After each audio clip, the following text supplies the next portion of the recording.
timeless witness in your heart.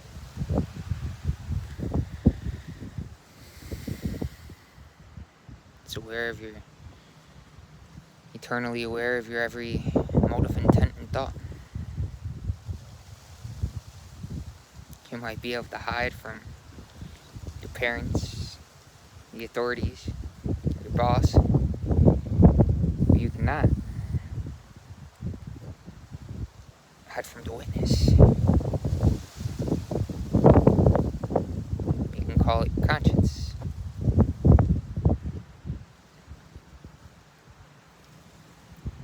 And awareness, which permeates all of existence. Which we're all a part of, simultaneous. It's continuous, an ongoing process. We ourselves, not as a person, are the process, of course. The person is a part of the process, but our true identity is the process itself, eternity.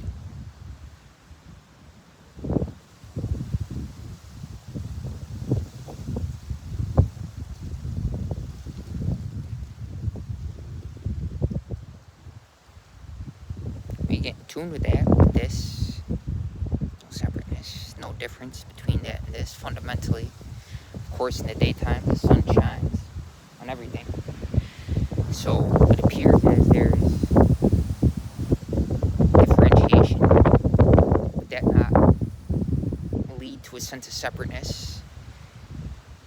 We all have a fundamental connectedness. Of course, in the daytime, there's the appearance of individuality. And we can understand this consciously, that each seemingly individual entity has their own purpose to accomplish as a part of the process. But we don't want to get confused and misconstrue that as our fundamental identity. That is our earthly identity, which is simultaneous with the process. So there really is no separateness, because we exist simultaneously, physically and spiritually, as temporary physical entities in this body, in the earthly body, and as eternal spiritual entities. And really, the difference is a superficiality, because there really is no difference between that which we can call earthly and that which is eternity. But to bridge the gap between a seeming sense of separateness and to that understanding of the not just understanding, but visceral sense of that profound sense of connectedness, we can use words and language to help us cross the bridge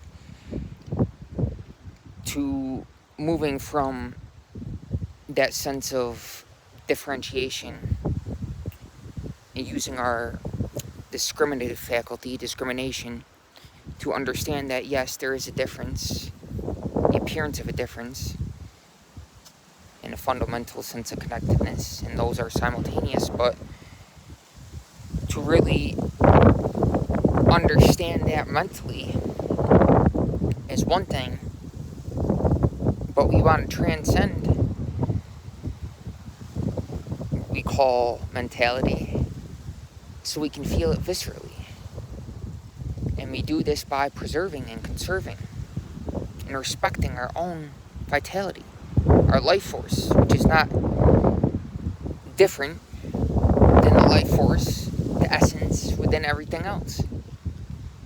It's the light which connects us, which is the nexus to our soul awareness, to this awareness that I just spoke of, that is eternally aware of. It's the witness within all of us that's aware of every thought, of every action, of every intent, of every desire. conscious of your attire on the appearance, on the surface. And it's also what we can say is an infinite intelligence.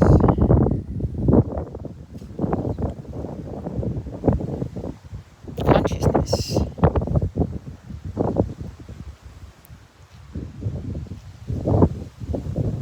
That which is us.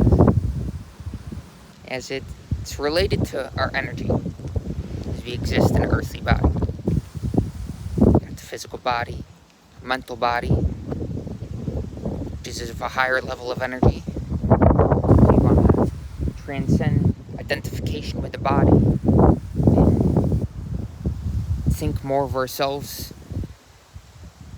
conceptually, and then to transcend that, to transcend concepts and mentality, understand that really what keeps us in this physical body is an energy.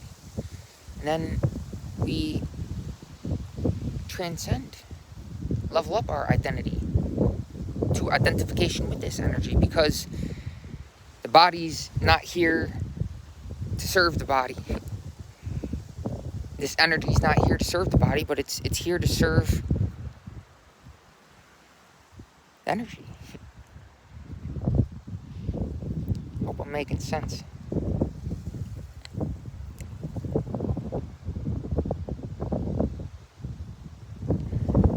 So we all have a purpose.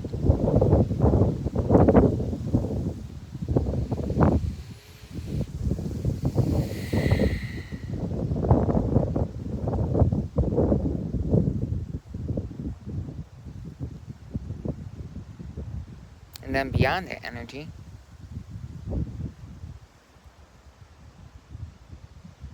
is a transcendent frequency, which is beyond all time and space, and concepts, the words that I speak, which represent the essence, which are an expression of the essence, that which is timeless, which is beyond all vibratory creation, which is beyond the words that I'm speaking, but being transmitted through them, because there's a knowingness within this one, that this is my purpose, to share this. Of course, we can revel in the silence, the infinite, timeless silence.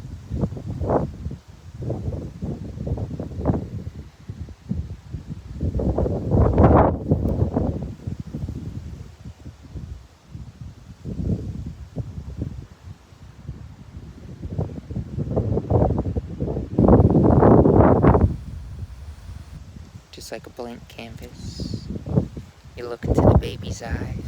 It's pure, simply aware. It's not aware that it has it.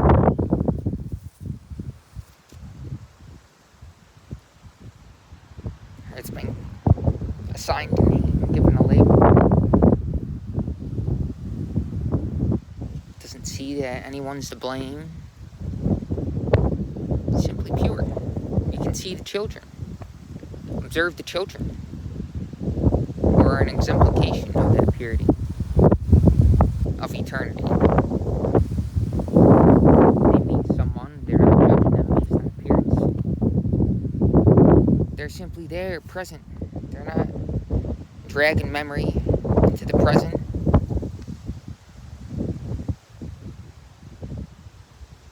But they incorporate naturally, not mentally, automatically,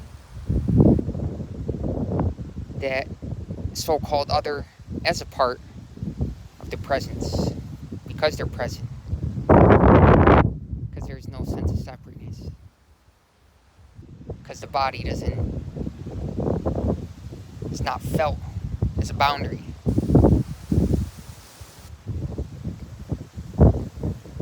But it's felt as part of this wondrous expression of the earthly, of eternity, which we all exist in simultaneously, irrespective of how we appear physically, what we believe ourselves to be mentally.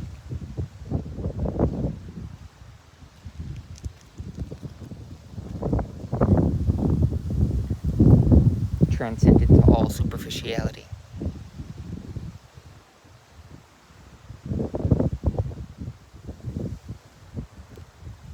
So get up on top, a mountaintop. Enjoy wind baths. Open up your heart.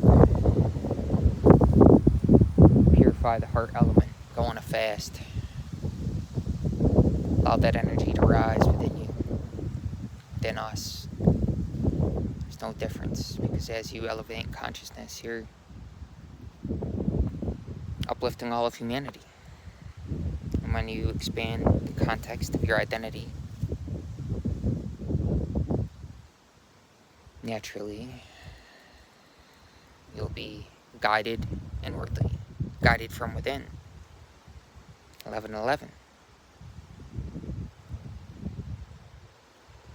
Everything will flow naturally. It'll be effortless, because you'll feel that vitality, because you won't unconsciously and compulsively sell it into the worldly, into temptation, distraction of this negative energetic force, which we can call Satan, which is not a dude with horns and a pitchfork, which is an image, but it's an energy.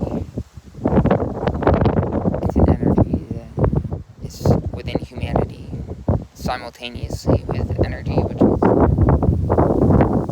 transcendent to anything of this three-dimensional reality.